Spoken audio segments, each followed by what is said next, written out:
Paid promotion का प्रचार करते करते बेबीज की पिक्चर का प्रचार करके ट्रेंडिंग नंबर 1 पे आने वाली पिपिका की वाना भी ट्रेंडिंग दुनिया में आप सबका स्वागत है। अगर आप पॉडकास्ट में नए हैं तो सब्सक्राइब जरूर करें। दोस्तों, खुश तो बहुत होंगी आज पिपिका मैडम। व्लॉग जो ट्रेंडिंग नंबर 1 पे आ गया है। हर बार की तरह बचा खुचा व्लॉग इस बार उनको नहीं मिला। इस बार व्लॉग बिल्कुल 50-50% डिवाइड किया गया है। जहाँ पे जनाब के व्लॉग में बेबी का फेस रिवील हुआ है, तो मैडम के व्लॉग में बेबी की पूरी जर्नी पिक्चर शेयर की गई है। तो यानी कि इस बार जो मामला था वो 50-50% का नज़र आ रहा है। इस बार पूरा का पूरा वीडियो जनाब के हिस्से में नहीं गया। चलिए बात करते हैं मैडम के व्लॉग की।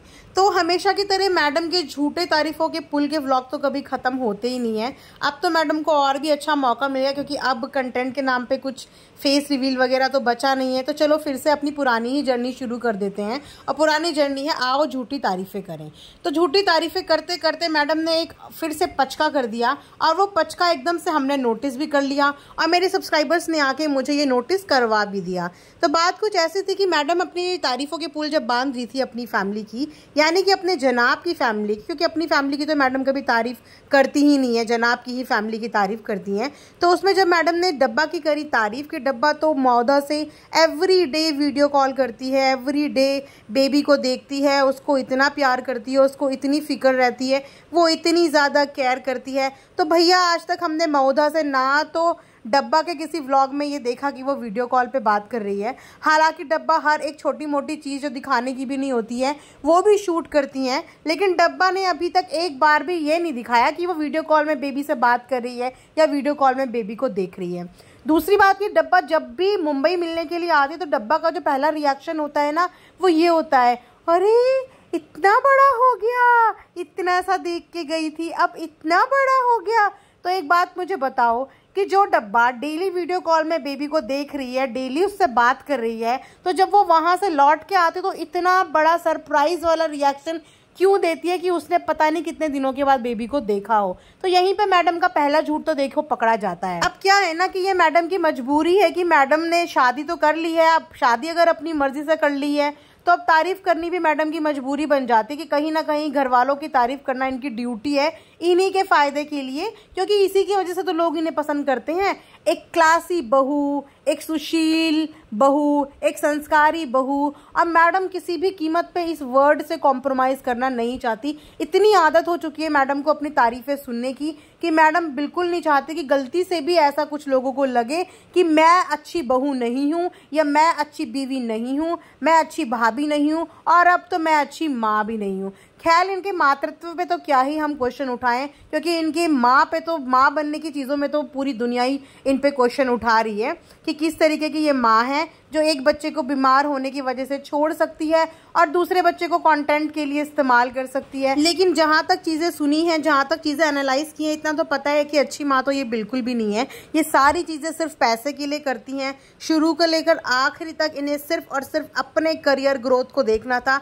अपने करियर के लिए इन्होंने पहले अपने शादी तोड़ दी, अपने करियर के लिए अपनी बच्ची छोड़ दी, अपने करियर के लिए इन्होंने सब कुछ करा। फाइनली जब ये थक गई, कमा लिया, सब कुछ थक गई, सारी चीज़ें करियर के पीछे कुर्बान कर दी, पैसों के पीछे कुर्बान कर दी, उसके बाद अब ये बिल्कुल ऐसे अपने आप को शो करती हैं कि इनकी ज़िंदगी में रिश्तों से बढ़कर कुछ भी नहीं है। वैसे तो ये जो फैमिली है ना, ये बहुत सुपरस्टिशियस फैमिली बनती है, यानी कि बच्चे को नज़र ना लग जाए, हमें नज़र ना लग जाए, अल्लाह देख रहा है, भगवान देखा है। भगवान का नाम तो इनके मुंह से कभी निकलता ही नहीं है। जैसे कि इन्होंने सबको बताया है कि बच्चे का फेस इसलिए रिवील नहीं किया क्योंकि हमारे बड़े बूढ़ों ने हमें ये समझाया था कि भाई 4 महीने से पहले, 3 महीने से पहले बच्चे का फेस नहीं दिखा रहा, तो हमने उनकी बात रखी।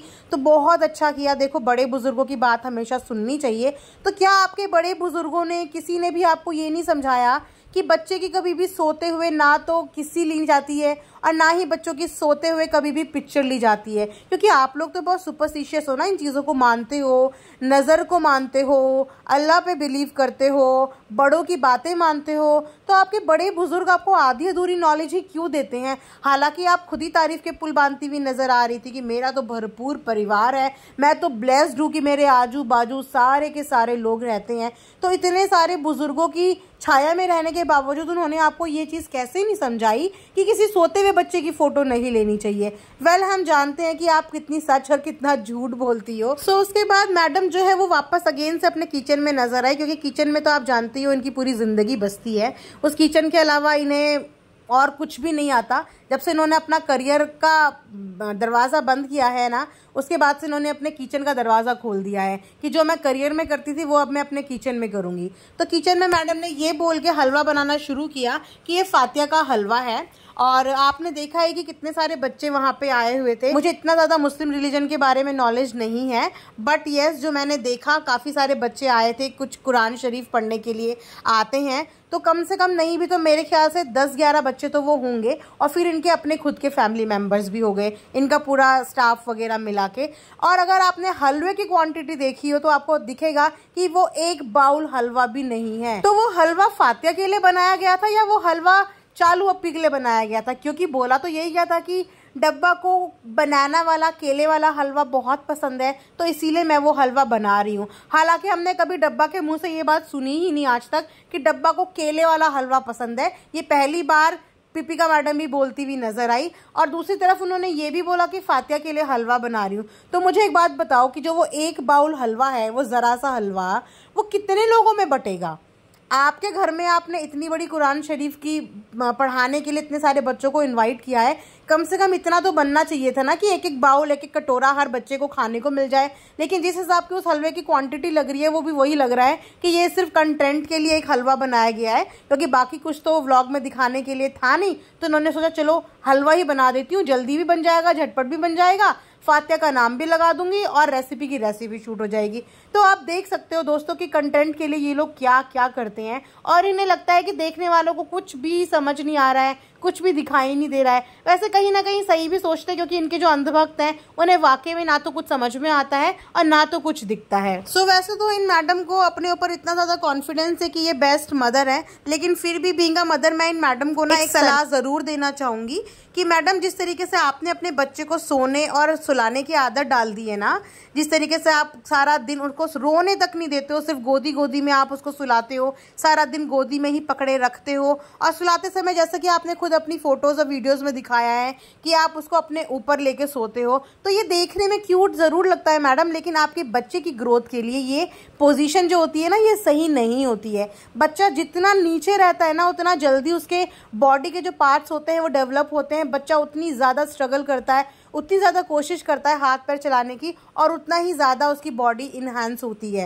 तो अगर आप बच्चे को ये गलत आदतें छुड़वा दोगी ना, तो आपके बच्चे के लिए ये बहुत ही अच्छा होगा। ये क्यूट क्यूट चीज़ें भी ना बच्चों के लिए परेशानी कभी कभी खड़ी कर देती है, क्योंकि बच्चा जब नीचे रहता है तो वो अपने माइलस्टोन ज़्यादा जल्दी टच करता है, क्योंकि वो नीचे खुली जगह में रहता है, हाथ चलाता है, पैर चलाता है, अपना हेड मूव करता है। तो हेड से लेकर टो तक की आपकी बॉडी की सारी पोजीशन धीरे धीरे डेवलप होती है, धीरे धीरे उसमें एक शेप आती है, जो शेप कहीं ना कहीं आपने ना बेबी की शायद अपनी केयरलेसनेस की वजह से बिगाड़ भी दी है। तो जितना आपसे हो सके ना बेबी को बिस्तर पे बेड पे छोड़ के रखा करो, रादर देन उसको सारा टाइम गोदी में लेके या अपने से चिपका के। ठीक है, तो ये मेरी तरफ से आपको एक टिप थी। आई नो कि आप ये और चीज़ों की तरह नेग्लेक्ट कर दोगी, क्योंकि आप सुपर मॉम हो, आपको किसी की बातें सुनने का कोई शौक नहीं, लेकिन आपको लेक्चर देने का पूरा पूरा शौक है। खैर मैंने जो एनालाइज किया, मुझे जो अच्छा लगा, जो ठीक लगा, मैंने वो बोल दिया, बाकी up to you. So friends, यहीं पे आज का पॉडकास्ट एंड करते हैं। लाइक शेयर एंड सब्सक्राइब जरूर करें, and thanks for watching earth mom Dehradun.